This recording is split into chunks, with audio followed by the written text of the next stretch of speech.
It's Monday, it's 12:15 and we're live in Westminster.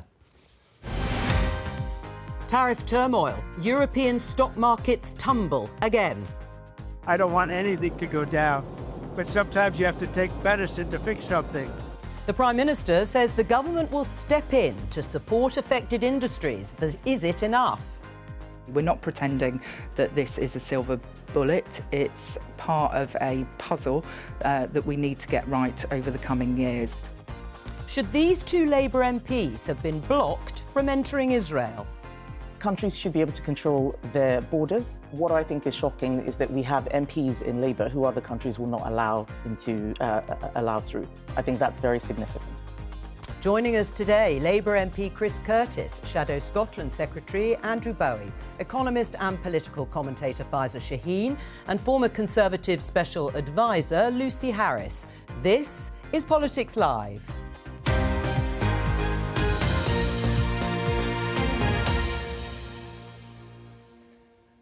Hello and welcome. Well, you heard in the headlines President Donald Trump saying sometimes you have to take medicine to fix something. Well, those tariffs have certainly sent global markets into turmoil. We've seen double-digit falls in Asia and stocks tumbling everywhere, well, pretty well everywhere, and we'll come to those in just a moment. But my opening question, starting with you, Chris, is this the moment for the British Prime Minister to stand up to Donald Trump?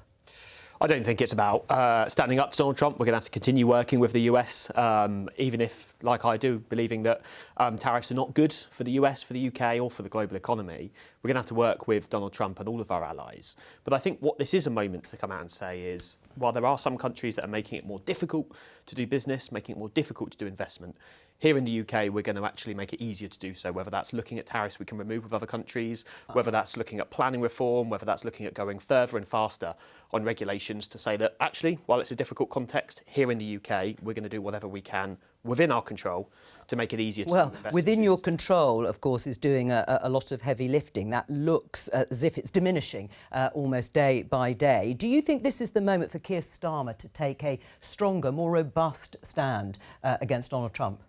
Look, I mean, we do not believe that tariffs are the right way forward. The question is begged as to what the government have been doing since the day that Donald Trump won the election back in November, and indeed what they were doing in the run-up to that election. He said during that election, time and time again, that he was going to be introducing tariffs so that he could, in his words, rebuild the American economy and create jobs in the United States of America. So we've had months and months through which the government could have been planning for this very eventuality. And instead, what we're seeing is a hodgepodge, announcement after announcement, different sectors being supported at different levels, and the government not really knowing where it's going next. Well, in terms so of how what they about react taking to the opportunity this afternoon when Keir Starmer makes a speech, his first intervention since Donald Trump unveiled those tariffs, stand up and say something firm? Well, look, we do not think that these tariffs are a sensible way forward for the US economy or the global economy. Should he say something about that now? It would be very interesting to see what his long-term plan is for how he combats this, working with our allies across the world. I don't think we've heard enough from the government about that just yet, but I don't think criticising a country which remains our largest trading partner is a sensible way forward, no. What do you think? Is this the moment for Keir Starmer to actually take a stand against Donald Trump?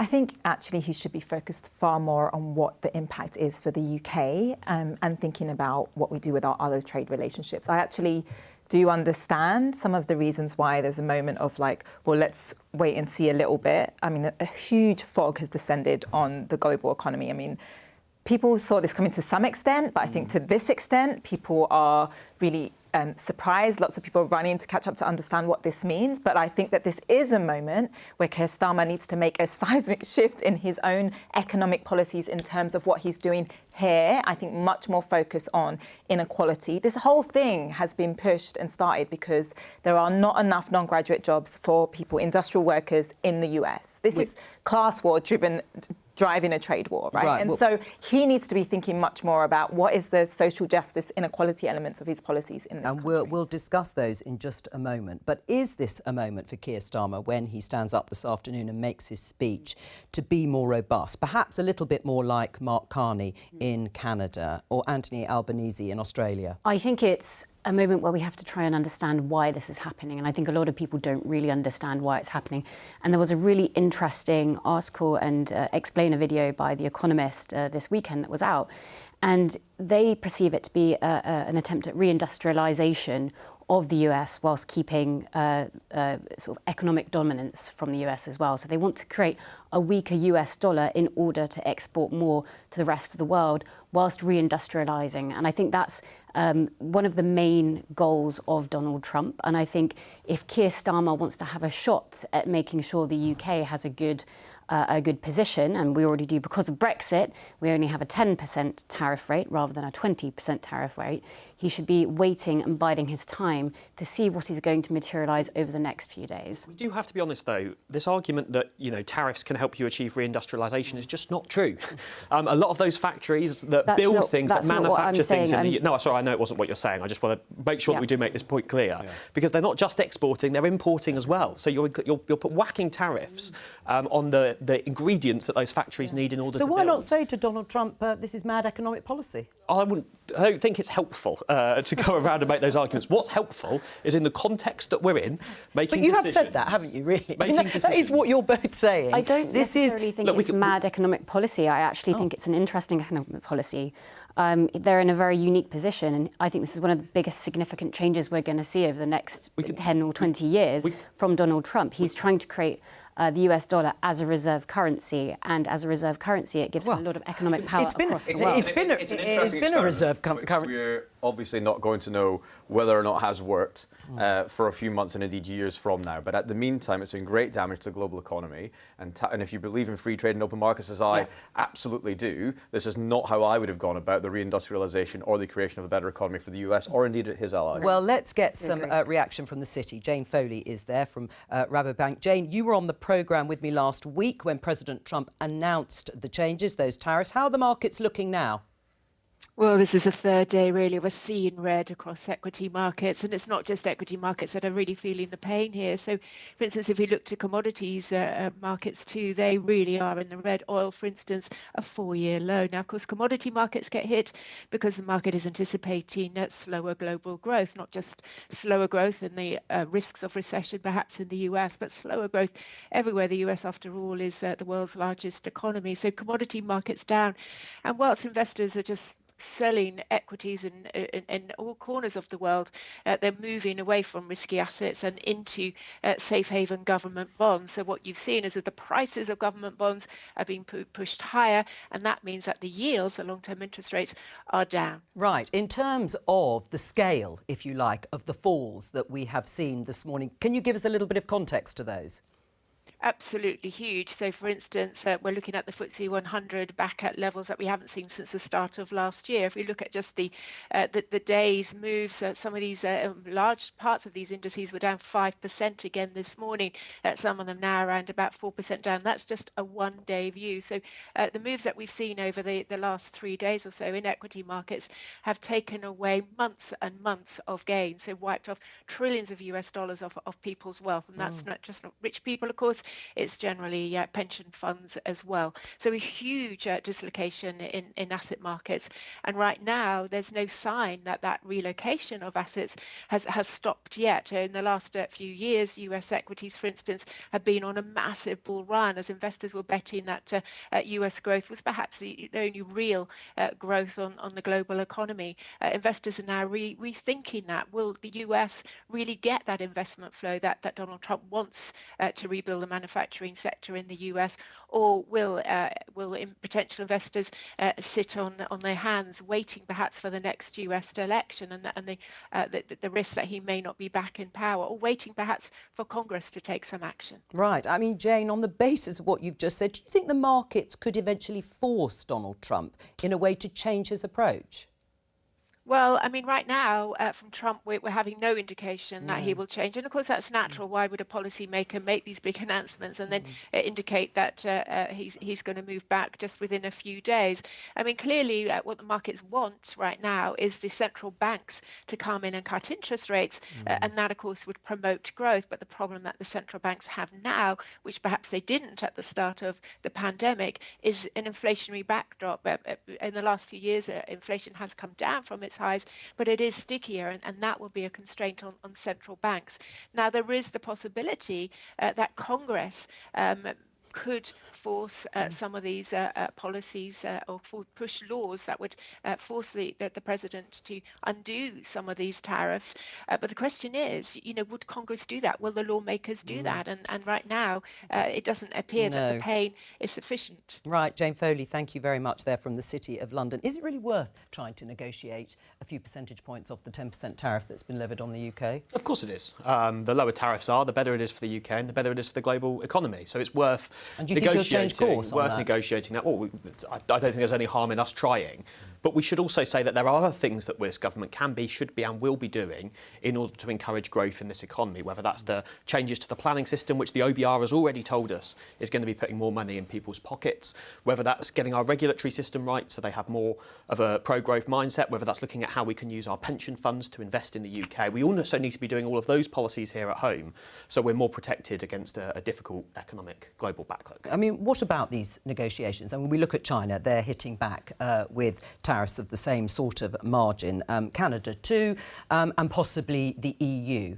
It's a global recession, isn't it, coming down the line, and a trade war. What difference does it make if we negotiate a few percentage points off the tariffs? Well, I think it's important that the Prime Minister tries to negotiate a reduction in tariffs. That would be good for the UK economy if it was achieved. I've got no faith in his ability to do that, however, given his track record thus far. He went out to Washington... Hasn't he done quite well keeping it to 10% on the basis of a relationship absolutely not. No, he went out to Washington with two goals. One, which was to keep the UK free from any tariffs being introduced at all. Another was to keep Trump at the table in Ukraine. And on both of those counts, he has failed quite obviously in his achievement. All he achieved was to present a very nice letter from the King inviting Donald Trump to visit the UK at some point this year. No, I wouldn't scrap the state visit. I don't think that's a agree with everything we've done, but you're criticising it. We were told by the Conservatives for years that there was an oven-ready deal for a free trade agreement with the US. There was, and Joe Biden put it on ice. Joe Biden said there will not be a trade deal with the United States. And we worked out there was not a free trade deal at all. So this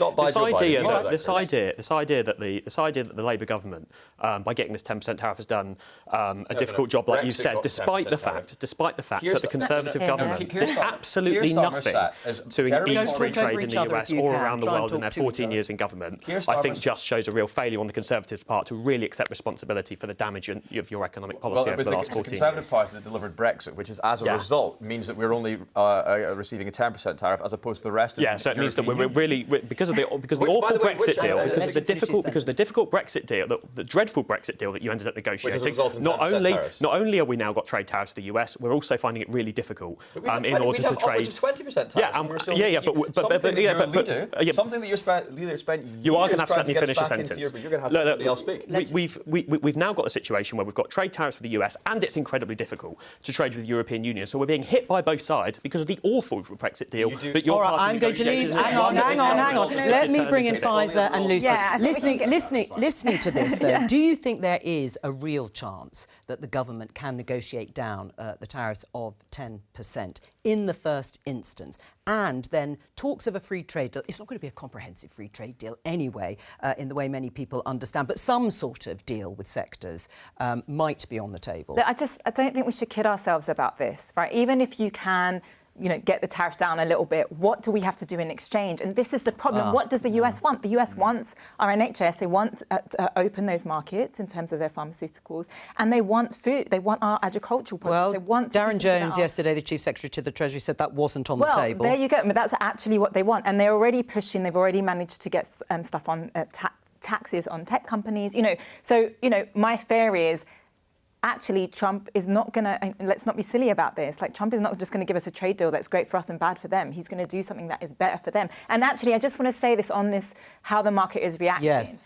And as if Trump is going to move because of that. I think that actually they want that because that creates all the fear. And when they then go back and they have countries bilaterally trying to make agreements with them, they're scared. That puts them in a really strong position. And the other thing that I think is really interesting listening to the political sense behind this is that Trump is also trying to extract political allegiance from different industries and companies in the US. So the fear is a good thing from his perspective.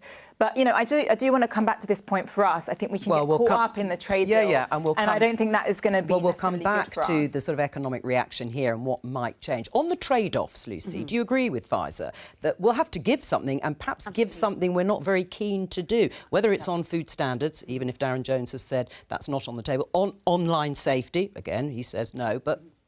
Well, I think, obviously, I think Fraser's right. You know, the tariffs do mean that there is leverage from Donald Trump's side. And I think Labour they're in a rock and a hard place because they do need to reduce taxes to increase growth. And across the pond, they will also be asking for taxes to be reduced on American companies. And that's what I assume they'll be asking the EU on their big tech companies, because they know that there is a large tax on, you know, Facebook and other big tech companies over there. So I think absolutely there'll be a push to reduce taxes, but I only see that as a positive thing. Right, and we'll talk about that again in a moment. But here, this headline, talking of domestic announcements, Chris, as you were saying, that might come this week, UK to relax electric car rules as US tariffs hit. The government has announced a relaxation of electric vehicle sales targets to help the car industry, which is being particularly hit with 25% tariffs in the face of trade tariffs from the US. A ban on producing new petrol and diesel cars will still come into effect in 2030, but manufacturers will now have more flexibility on annual targets and face lower fines. Now, without wanting to completely dismiss this policy, is that it? Well, I'm sure we'll hear lots more to come from the government in coming weeks. But look, we know that the automotive industry is one of the areas that's hardest hit by the tariffs that have been put on the US, and therefore it's right that the first sector, it's really important to my constituency in Milton Keynes, so it's really important that it's one of the first sectors we look at addressing. And one of the biggest challenges is we have obviously as a country rightly been bold and radical in order to push the rollout of electric vehicles. We need to make sure that there's some flexibilities on that to ensure that it works and continues to support the UK car industry.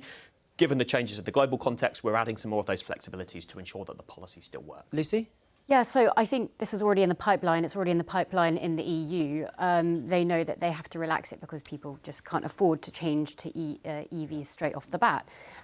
So that's nothing new. I think Keir has to do a lot better than that. And I think he should start by scrapping your high tax and austerity agenda, which the Labour Party is definitely adhering to.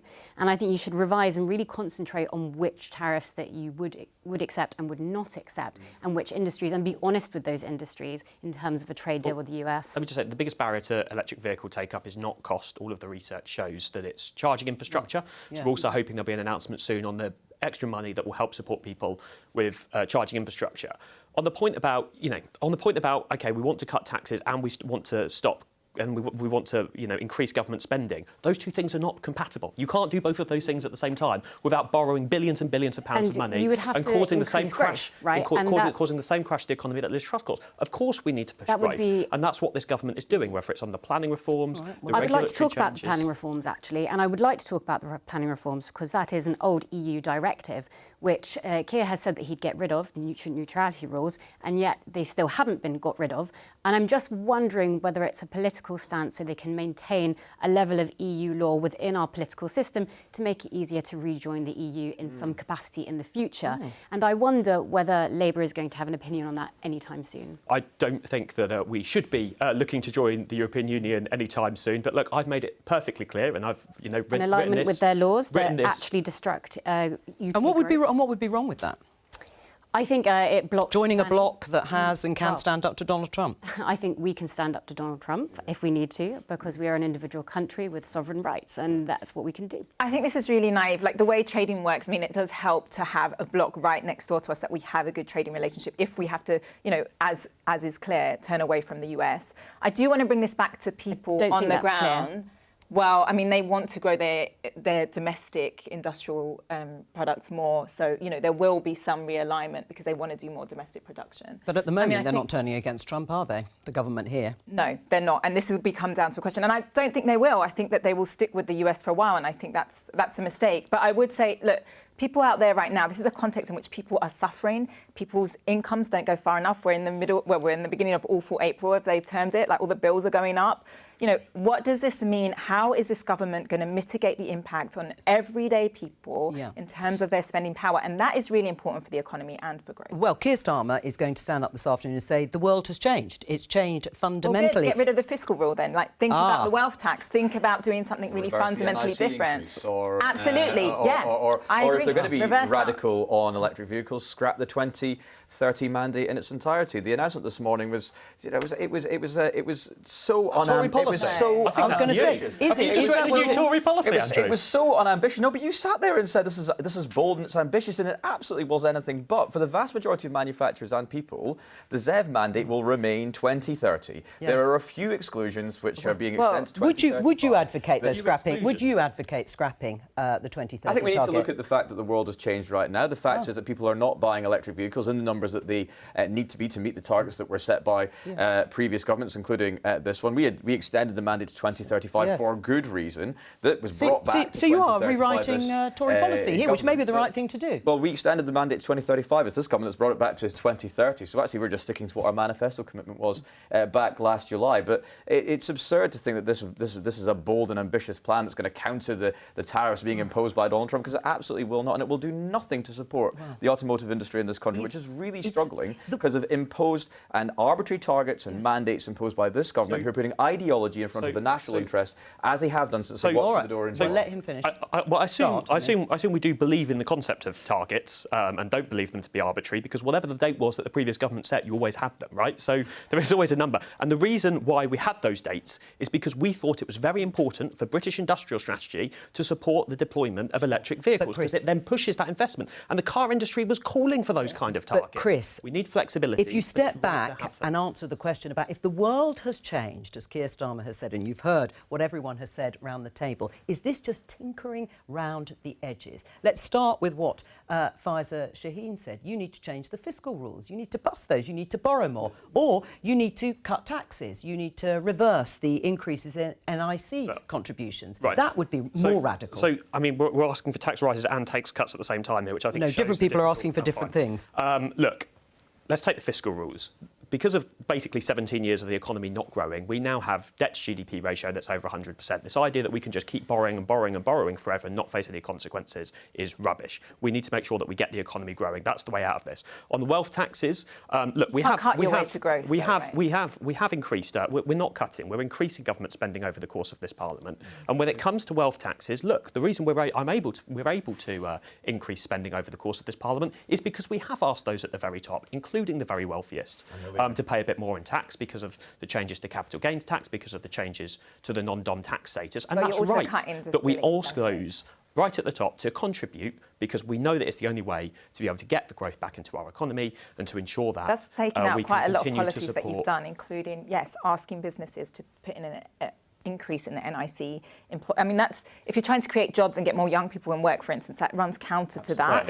And also you are making cuts. You're making cuts to some of the most vulnerable in society. Like, let's not lie about that. Don't insult people's intelligence. If you want to remove that next cut, that's fine, but then you're also going to have to take out the £26 billion extra that we've been putting into the NHS, and that means more people stuck on waiting lists. Don't all shout at him, but how would you find that money? How would you find that £26 billion that the government has earmarked for the NHS? Well, one of the... yes, I would put in a wealth tax on the very richest, but what I would say...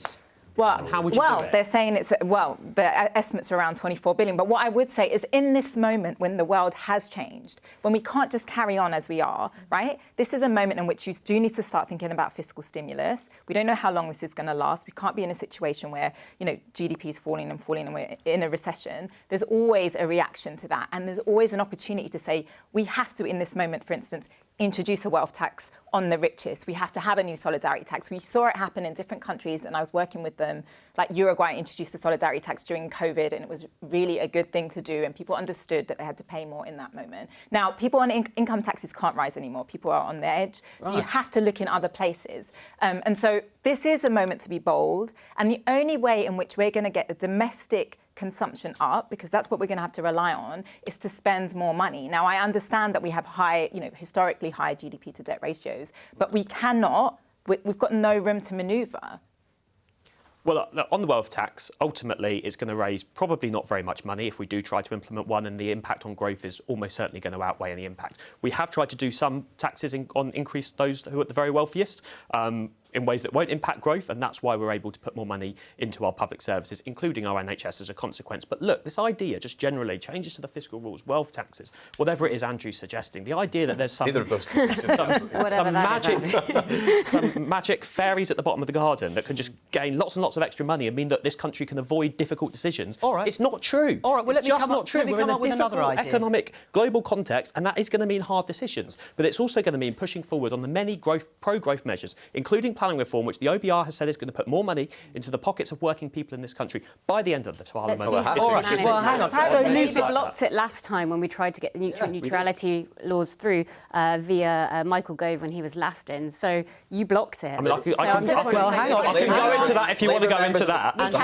Andrew, hang on. I'll get you to respond to supporting our this. planning reforms, Andrew, are you? I supported the changes to... Are you supporting this government's planning reforms? I voted for the changes. Are you supporting this government's planning reforms, or are you supporting taking money out of the work? You know what? In the House of It may Lords. be very important, nutrient neutrality, but we're just going to park it for a moment. Let me just show you this headline in the Daily Telegraph, because this is an alternative view from a former Chancellor, former Conservative Chancellor Jeremy Hunt. Copy Singapore to thrive in Trump's trade war, Hunt tells Starmer. Now, this is about deregulation, cutting taxes, Singapore on Thames. It was talked about during those Brexit years of negotiations. Do you support that, Lucy? Absolutely. I think it's a fantastic idea, and I think it's just when.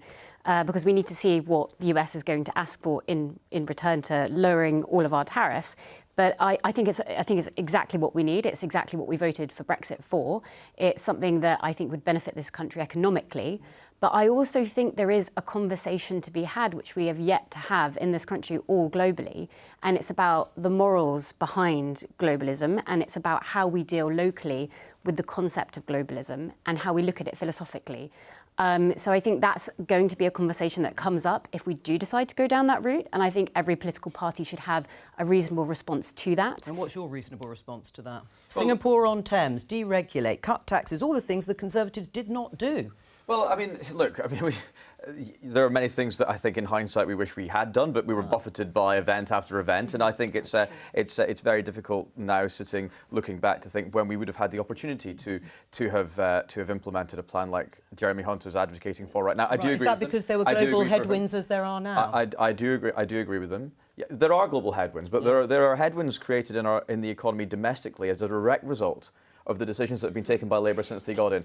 Creating Singapore on terms will mean making this country a better place to do business, making it a place where businesses can grow and employ more people. You do not do that by increasing national insurance contributions, by the way, which they promised would not happen, which is putting off growth, making people unemployed, and actually stopping the economy moving forward. That was a distinctly anti-growth policy, which is actually preventing this country moving ahead in the way that we all around this table would like it to see. I mean, it is contradictory to growth, isn't it? Putting more burden on business. It's not just the increases national insurance contributions on employers, it's also the Employment Rights Bill. More burden on business. We've got global tariffs being placed here and everywhere else, and you're expecting businesses to create jobs and make wealth. There's a few different bits there. So if we take the taxes for one, look, you've got to always test the counterfactual. We could have just ignored it and let debt balloon. Look what happened when Liz Truss did it. That's not a good idea. We could have continued to allow NHS waiting lists to increase, as was projected to happen if we hadn't put more money into the NHS. That means more people sick in this country, unable to work, unable to reach their potential. That isn't good for growth either. There were no good decisions when we inherited a £22 billion black hole, but we made difficult decisions necessary in order to get the economy back on Faisal, just track. to pick up on what you said, no more room for manoeuvre. It's the headline here in Big Issue. Don't react to Trump's tariffs with more cuts to benefits. Labour warned. It's the centre-left think tank, the Institute for Public Policy Research, warning that while Donald Trump's tariffs may pile intense fiscal pressure on the UK government, more cuts to public services are not the answer. Is that what you're expecting? Well, I hope not. I mean, I hope that they don't look at, OBR's projections and think, actually, this growth could be cut further. We need to cut more on welfare spending. This is not a time to do that. People's jobs are at risk. If anything, look, the private sector they'll withdraw. They don't have confidence right now. because of what's going on in the global economy. So they're not going to create as many jobs as they maybe have thought even a few months ago. What does that mean? That means more people out of work. And it's nothing to do with how people are behaving. It's because of the economy. So you don't cut benefits for people. You don't cut welfare. Although welfare will naturally go up. Yeah, but spending on sickness benefits is forecast to rise by almost 50% by 2030, despite Labour's reforms to the system. This is according to the think tank. Can Labour afford it, or can the government afford it? Well, there is a fundamental problem about why people are getting sick, and that's because, in young people and mental health, because of the way the economy is working, because of how society is, because of things like social media. If you talk to young people, you hear all of those things. Those are not problems with how much money they're getting. Those are problems with the structural way in which our economy is working, who it's creating jobs for. Like, you cannot grow this economy when so many people around this country cannot afford to eat, cannot afford to buy food. I mean, this is the situation we're in. You go out of London, you go to places that just aren't the jobs. And this is what we need to do in this moment. It's a fundamental look at what's going on in our economy and dealing with the inequalities that we have. I mean, has Donald Trump blown a massive hole in Rachel Reeves's calculations? Well, I mean, I don't think anybody's going to sit here and pretend that Donald Trump has made it easier in order to, handle an economy which was already in a difficult state given what we've inherited. But it proves why we need to go further and faster on many of those changes, including to the planning system that we've just been discussing. But if the private sector, if there is a slowdown, and the private sector is not going to invest as much, right? So you can change the planning rules, and many of us might agree with some of those changes. But at the end of the day, if the property developers don't have the money or don't want to invest in that moment, then that requires government funding. We know this. I mean, it's simple Keynes analysis. We've got to make it as easy as possible for the private sector to be able to invest in the UK. And that's why those changes are incredibly important, because we are. And the OBR came out in the spring budget and said exactly that these changes are going to help. I mean, there's a lot of reliance on the OBR. Hang on. But Andrew, what would you do? Would you not be putting that money into the NHS, those billions of pounds? No, look, of course... That's what those tax changes are paying for. But the changes that we're seeing are inherently anti-growth and are going to have an adverse impact when it comes to delivery of public services around here. If you talk to care home deliverers, anybody involved in social care right now, who are seeing huge increases on their salary bills as a direct result of the decisions taken by Rachel Reeves, they are saying that there will be an adverse impact on the NHS because of the huge amount of money they're now going to have to spend paying salaries because of the NIC increase. And that's before we take into account increases in the minimum wage, the employment rights bill, and all the other things that businesses are going to have to cope with. You'd cut the minimum wage? That's not what I said, but when you put it all together... So you're criticising us for rising the minimum wage, but you wouldn't cut the minimum wage. You're criticising us for the tax rises, but you wouldn't cut the money going into the NHS. It's all trying to have your cake and eat it. Chris, there are different ways... Boris Johnson philosophy is back. What we would not have done is paid off our union paymasters in an effort to... So you'd cut salaries.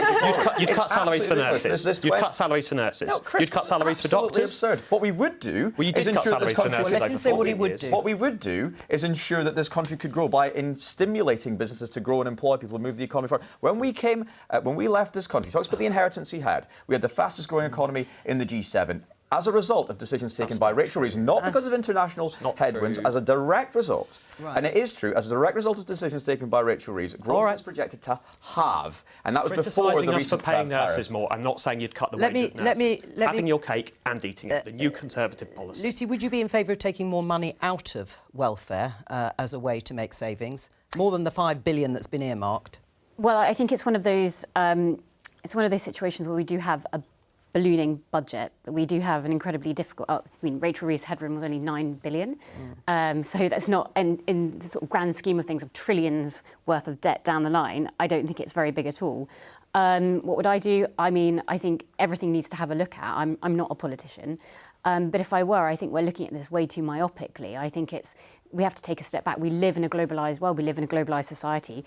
It's not good enough just to look at things on a very small national budget when we are playing in a larger field.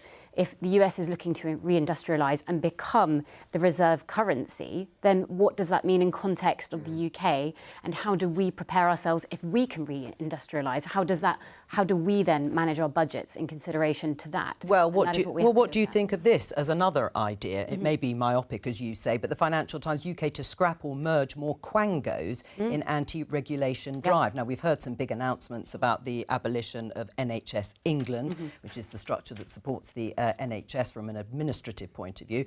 Do you think they should just get rid of pretty well all of these arm's-length bodies? Yes, I think power should be centralised. I think Tony Blair made a massive mistake by allowing quangos to have such power over many parts of society. And I think the Labour Party didn't realise just how difficult it was to get things done down in Whitehall because of how many different layers of bureaucracy there was. But I don't think that's the biggest issue. Although it is an issue, the biggest issue, I think, is how we've allowed legal issues to become part of our politics and how we now have judicial reviews left, right and centre on literally every single thing in that's the biggest blocker. What do you think, Faisal, in terms of stimulating growth and making savings, scrapping those sorts of arm's-length quangos set up by successive governments on both sides?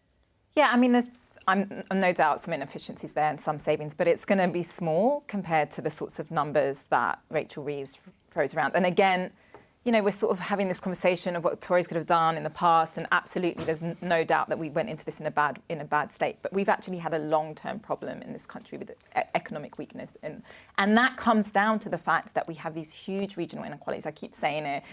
You know, we've got parts of the country, parts of our population where we're not getting their skills used, or their skills are no longer needed in the economy, and we've got to retrain. And that takes investment. That takes, you know, we've got to grow from the ground up. And I just think that we're not considering that.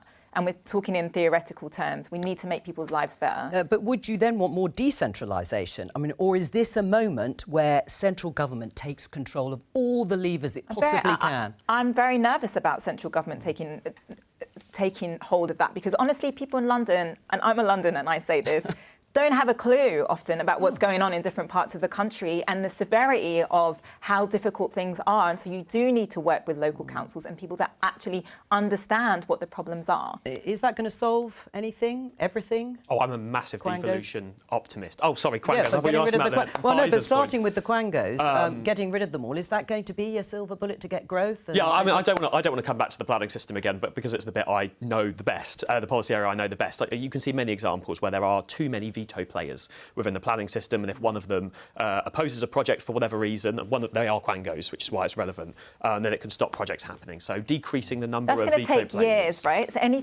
anything that comes off of the back of that is going to take years, right? So people are struggling right now. If things really kick off with this, and we don't know with the tariffs, global economic slowdown, right? Actually, this government has to be ready with domestic stimulus, and I hope that they have a plan for that. Right. Final word, and then we've got to move on. Yeah, look, obviously broadly supportive of reducing bureaucracy and the size of government, and reducing the number of quangos is, of course, an eminently sensible thing to do. A little bit more questioning about how much impact this will actually have. And also, since this government's been elected, 30 new quangos have been created. So they're not exactly started on a strong footing when it comes to reducing the size of the state or indeed bureaucracy in this country. All right, just before we move on, a reminder that you can listen to Politics Live on BBC Sounds, excitingly, including on your smart speaker. Just ask BBC Sounds to play Politics Live. Let me show you this headline from the BBC News. 2 MPs astounded after being denied entry to Israel. 2 Labour MPs, Abtissam Mohammed and Yan Yang, have been denied entry to Israel. They were heading for the occupied West Bank to witness the situation there. But Israel's Population and Immigration Authority said they were refused entry because they intended to spread hate speech against Israel. The Foreign Secretary, David Lammy, has criticised the Israeli authorities, describing the move as unacceptable, counterproductive and deeply concerning. The Conservative leader, Kemi Badenoch, was asked about this on BBC Sunday with Laura Kunsberg and asked whether Israel was entitled to refuse entry to the MPs. This is what she said. Countries should be able to control their borders. What I think is shocking is that we have MPs in Labour who other countries will not allow through. I think that's very significant. Shocking because? Well, if you look at the reasons why the Israeli government has given for why they're not letting them in, they don't believe that they're going to comply with their laws. MPs do not have diplomatic immunity. I believe that the people who represent us in Parliament should be people who should be able to go anywhere in the world and people not be worried about what they're going to do when they go into those countries. Are you suggesting the Israelis were right to worry that these 2 Labour politicians would break the law if they got into the country? Well, that's the reason they gave. And what I believe is that every country should be able to control its borders. We do the same thing. There are many people that we don't allow into our country. Do you agree with Kemi Badenoch, Andrew? Yes, of course I do. I agree that Israel has a right to determine who enters its country in the same way that, of course, the UK government has a right to determine who enters the United Kingdom. And you have to take the reasons that the Israeli government gave at face value. They're a country at war. And if they believed that these MPs were going over there to, incite disquiet, then do you think they were? Well, look, that's the reasons. I'm not a spokesperson for the Israeli government, but that is the reason. You just that the said they were right to do it, so I assume you must agree with their arguments. I didn't actually, Chris. If you heard what I said every government has a right to determine who enters their borders. We've got to take what the Israeli government said at face value, and that's the reasons they gave. We'll be hearing more about this afternoon in the House of Commons, and then we can ask questions of the Foreign Secretary about how we proceed. But do you think two Labour MPs elected to the UK Parliament were on a mission to spread hate speech in Israel or the occupied West Bank? Look, I don't know this particular situation of these two individual MPs or indeed their own particular views. I've not heard them express any views on Israel in the last few months, but we have heard some extreme comments made in the House of Commons from various MPs, not specifically on the Labour Party benches. And so I can understand why a country at war like Israel is far more reluctant to allow people into that country, given the situation they find themselves in right now. But, and as I said, every country has a right to determine who enters its border. I mean, another senior Conservative MP, Richard Fuller, told Times Radio he thought MPs on official trips should be welcomed in any country, adding we should all be very worried about democracy. Who do you think speaks for the majority view of the Tory party, Kemi Badenoch or Richard Fuller? Well, Kemi is the leader of the Conservative Party. Right. You were shaking your head. What's the problem? These two are friends of mine. They are decent, hard-working MPs who would stand up for the interests of the UK, who have never said anything close to hate speech about any country, let alone the Israeli government. And I think it's completely unacceptable, like the Foreign Secretary said, for Israel, and completely counterproductive more than anything else for the Foreign Secretary, for Israel to block their entry. And what I have to say as well is there used to be issues in this country where we put the interests of Britain before petty party politics. And the idea that the Conservative Party no longer believes in standing up for democratically elected British parliamentarians, I think really shows a drift and quite a dangerous direction of travel from the Conservative Party. Well, that's quite obviously not what Kemi Badenoch was saying yesterday. However, we cannot determine how other countries control their borders. Israel took a decision on this. They've given their reasons for that, and every country has a right to determine who can enter their country. You could have come out and put yourself on the side of British parliamentarians over the Israeli government. I do think the bigger issue here is the extent to which Israel is going to stop people from seeing what is happening. And that's just the West Bank, right? I mean, the West Bank, there's huge problems with what is happening with the expansion of settlements and how Palestinians are being treated there.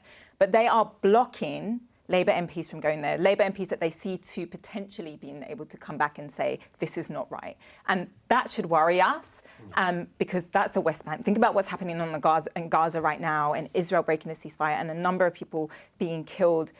I mean, everyone would have seen the story of the medics being killed. It's absolutely horrifying. Every time I look on my Instagram, I see some corpse. I mean, it's horrifying. And the thing I would say to Labour, oh, great that David Lammy said something about that they were blocked. But why aren't you doing something about arms sales again? Why aren't you getting rid of that? Why aren't you saying more? Israel's broken the ceasefire. It's killing more people. All right. What are you doing? Well, you respond and then I'll come to you, Lucy. Well, we have quite draconian arms sales, stop the arms selling. No, really quite. No, you're still selling arms to them. Let me agree with you. Let me agree with you on the general point, which is, it's good that we're talking about this issue again because it's affected people in Westminster. But ultimately, these are two MPs. They're home safe and they're being looked after back in Britain after their arrest. We shouldn't forget the awful scenes that we see that have happened in Gaza and continue to happen. And this government needs to redouble hang on. its Let me just come to efforts Lucy in order on to bring Kemi peace back to the Badenoch's region. comments. And is she right to say that Israel should be able to control its borders and deny entry to elected parliamentarians? They should have that right. They're a sovereign state. They should have that right.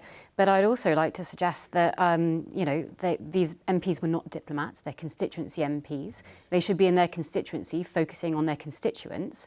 And I'd also like to see your anger more related and directed towards the Jewish people in this country who are facing a lot of anti-Semitic abuse and an increase in anti-Semitic abuse. And I'd like to see that as equalised. Yeah, all right. I'm just as angry about any anti-Semitic abuse in this country as well, and I've made that perfectly clear on many occasions. And I really resent the idea that I haven't. All right, it's all we have time for, I'm afraid. I'll be back tomorrow with more Politics Live at 12:15 here on BBC Two in the iPlayer. Thank you to all of my guests. Bye-bye.